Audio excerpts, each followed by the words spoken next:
عمران خان کا long march اور صحافیوں پر بدترین تشدد۔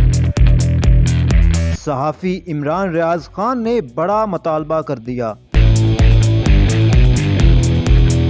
P T I long march کی کوریج کرنے والے صحافیوں پر پولیس کا بدترین تشدد ویڈیو میں دیکھا جا سکتا ہے۔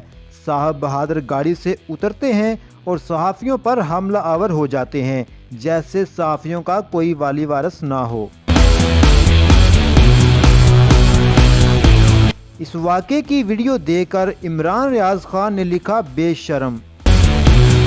اس کے بعد عمران ریاض خان نے ایک اور ٹویٹ کیا جس میں انہوں نے کہا، ارشد شریف شہید کے قاتلوں تک پہنچنے کے لیے فوراً اقوام متحدہ سے تحقیقات کروائی جائیں۔ پاکستان کے تمام صحافیوں کو اختلافات کے باوجود ایک ساتھ یہ مطالبہ کرنا چاہیے۔ ظلم کا اگلا نشانہ کوئی بھی ہو سکتا ہے۔